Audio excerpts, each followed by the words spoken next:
প্রধানমন্ত্রীর বাসভবনে হাজির হলেন চন্দ্রবাবু নাইডু। আমন্ত্রণ জানালেন অন্ধ্রে যাওয়ার জন্য প্রধানমন্ত্রীকে।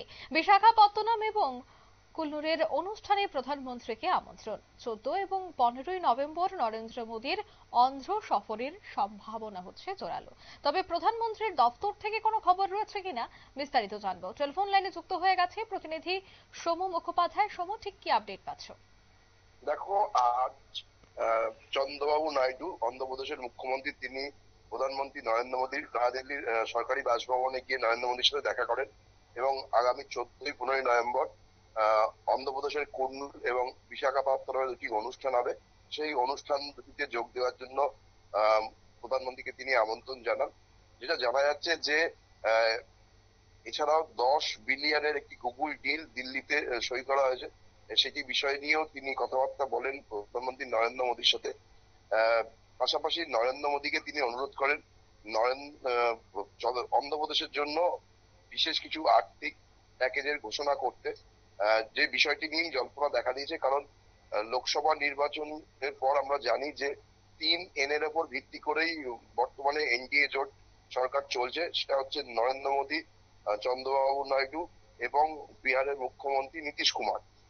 চন্দ্রবাবু নাইডু এবং নীতিশ কুমার সমর্থন করার জন্যই আজকে এনডিএ সরকারের রয়েছে কেন্দ্রে। আর সেখানে দাঁড়িয়ে যখন বিহার নির্বাচন নিয়ে একটা জোটের মধ্যে একটা টানাপোড়েন চলছে, যে যাদের আসন ঘোষণা হয়েছে সেই নিয়ে জেডিইউ এবং বিজেপির মধ্যে কিছুটা একটা মনোমালিন্য রয়েছে বলেই খবর। সেই সময় চন্দ্রবাবু নাইডু এইভাবে নরেন্দ্র মোদীর সাথে দেখা করে আর্থিক প্যাকেজ চাইলো, মানে রাজ্যের জন্য। লোক অনেকেই মনে করতে শুরু করেছে, রাজনৈতিক বিশেষজ্ঞরা, যে বিহার নির্বাচনের আগে চন্দ্রবাবু নাইডু এইভাবে একটা আর্থিক প্যাকেজের জন্য আবেদন করে নরেন্দ্র মোদীর উপর মানসিক একটা চাপ দিয়ে রাখলেন যে বিহার নির্বাচন নিয়ে শুধু ব্যস্ত থাকলেই তিনি হবেন না। তার পাশাপাশি অন্ধ্রপ্রদেশ যে প্রতিশ্রুতি দিয়েছেন প্রধানমন্ত্রী হওয়ার পরে নরেন্দ্র মোদী, কারণ তাদের যে সমর্থনের জন্যই প্রধানমন্ত্রী রয়েছেন নরেন্দ্র মোদী, এইটাও আজকে বুঝিয়ে দিয়েছেন বলে চন্দ্রবাবু মনে করা হচ্ছে।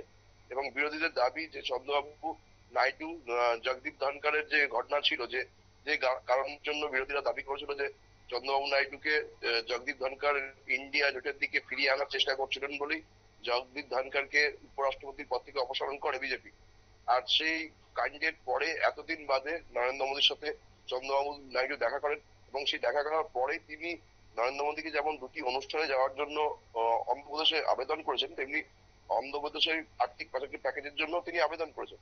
ফলে বিহার ভোটের আগে নরেন্দ্র মোদীকে একটা মানসিক চাপ দেওয়ার চেষ্টা চন্দ্রবাবু নাইডু করলো বলেই বিরোধীরা মনে করছে। পাশাপাশি রাজনৈতিক মহলেরও ধারণা যে নরেন্দ্র মোদীর সাথে চন্দ্রবাবুর সাক্ষাৎ শুধুমাত্র সৌজন্যমূলক বা তাকে আমন্ত্রণ জানানোর জন্য তিনি যে দিল্লি এসেছেন এরকম নয়। কারণ আজকে প্রধানমন্ত্রীর দপ্তর থেকে তাদের সাক্ষাতের ব্যাপারটা স্পষ্ট করা হয় এবং অন্ধ্রপ্রদেশের মুখ্যমন্ত্রীর দপ্তর থেকেও চন্দ্রবাবু নাইডু যে প্রধানমন্ত্রীর সাথে দেখা করবেন সরকারিভাবে সেই ঘোষণা করা হয়। ফলে সরকারি সফরের আড়ালে চন্দ্রবাবু নাইডু যে নরেন্দ্র মোদীর ওপর বিহার নির্বাচনের আগে একটা মানসিক চাপ তৈরির চেষ্টা করলেন, এটাই মনে করছে রাজনৈতিক মহল। ধন্যবাদ। অর্থাৎ রাজনৈতিক চাপ সৃষ্টি করা সহ এই বৈঠক বা এই আলোচনা নির্বাচন সংক্রান্ত একাধিক বিষয় থাকতে পারে বলেই মনে করছে রাজনৈতিক বিশ্লেষকরা। তবে অন্ধ্র সফরে প্রধানমন্ত্রীর দপ্তরের পক্ষ থেকে কি বেরিয়ে আসে সেটাই দেখার। নিয়ে নিচ্ছি ছোট্ট একটি বিজ্ঞাপন বিরতির সঙ্গে থাকুন।